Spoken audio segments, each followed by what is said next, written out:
सर्दियां आते ही हर घर में हीटर ऑन हो जाते हैं और इसमें हीटर गैस वाले भी होते हैं, बिजली वाले भी। लेकिन शायद आपको इस बात का इल्म ना हो कि बाहर के ममालिक में सेंट्रलाइज्ड हीटिंग सिस्टम इस्तेमाल किया जाता है, जिसको कि एक कमरे तक या एक राउंड तक लिमिट नहीं किया जाता, बल्कि वो पूरे घर या पूरी इमारत का टेम्परेचर कंट्रोल करता है। इसे सेंट्रलाइज्ड हीटिंग सिस्टम कहा जाता है। सादा अल्फाज में मरकज़ी हरारती निज़ाम ये है कि आपके घर के कमरों और आपके घर में आने वाले गर्म पानी से गर्मी फराहम करने का एक निज़ाम है। ये गर्मी एक बॉयलर से आती है और पाइपिंग के ज़रिए रेडिएटर्स तक का सफ़र करती है, जो फिर आपके कमरों के दर्जा हरारत को कंट्रोल करता है। एक मरकज़ी हरारती निज़ाम एक पूरी इमारत या इमारत के हिस्से को एक एक करके ज़्यादा सारे कमरों तक गर्मी फराहम करता है। इमारत के दर्जा हरारत को कंट्रोल करने के लिए दूसरे सिस्टम के साथ मिलकर इस पूरे निज़ाम को HVAC कहा जा सकता है। Difference between local heating system and centralised heating system.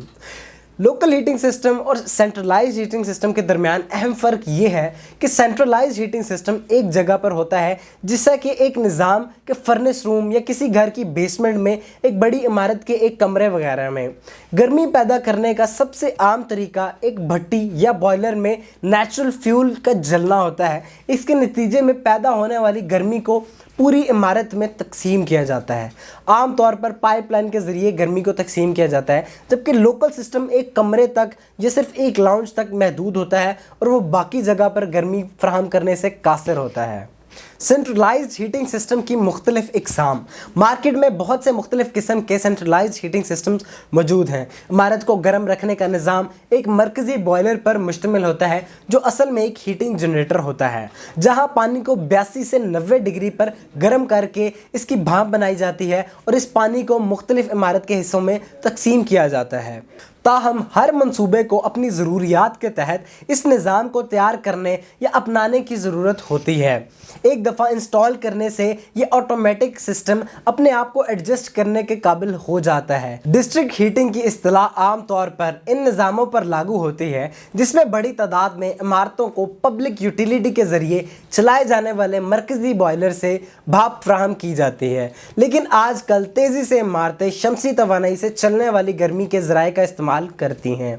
इस सूरत में तकसीम का निज़ाम आम तौर पर पानी की गर्दिश का इस्तेमाल होता है। इस जदीद निज़ाम में ज़्यादातर पंप की मदद से गर्मी पानी को गर्दिश करने और तमाम रेडिएटर्स तक मसावी फ्राहमी को यकीनी बनाने के लिए इस्तेमाल किया जाता है।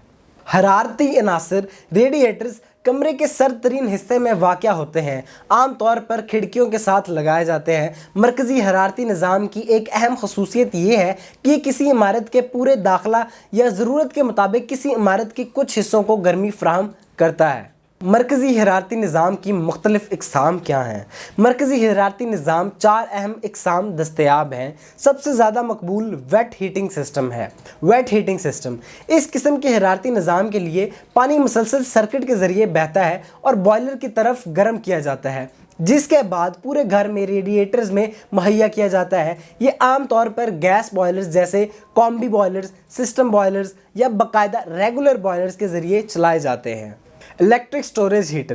इलेक्ट्रिक स्टोरेज हीटर के लिए रेडिएटर्स की ज़रूरत पड़ने पर गर्मी को चार्ज करने और जारी करने के लिए बिजली का इस्तेमाल करते हैं। ये निज़ाम अक्सर स्टोरेज हीटर के अंदर ईंटों पर इन्हिसार करता है, जिसमें गर्मी पैदा करने के लिए इलेक्ट्रिक एलिमेंट्स शामिल होते हैं। कुछ इलेक्ट्रिक स्टोरेज हीटर्स में पंखे भी शामिल होते हैं, जो कि रेडिएटर्स के ज़रिए गर्म हवा को धकेलते हैं। वार्म एयर सिस्टम्स ये अगरचे जदीद दौर में एक कम मकबूल हरारती निज़ाम है, लेकिन बरतानिया में ये निज़ाम अब भी मौजूद है। ये निज़ाम बाहर से ठंडी हवा को बॉयलर को फ्राहम करता है। इस ठंडी हवा को गर्म करके कमरे की तरफ रवाना किया जाता है। आखिर में डिस्ट्रिक्ट हीटिंग सिस्टम ये एक पुराना हरारती निज़ाम है, जो आज भी कुछ घरों में पाया जाता है। इस निज़ाम में कोई बॉयलर शामिल नहीं होता और इसकी बजाय पाइपों का इस्तेमाल करते हुए एक मरकज़ी हरारती निज़ाम के ज़रिए पानी को गर्म किया जाता है। इस हरारती निज़ाम के फ़वाइद ये हैं कि इसकी तवानाई के लिए कार्बन का इस्तेमाल नहीं किया जाता।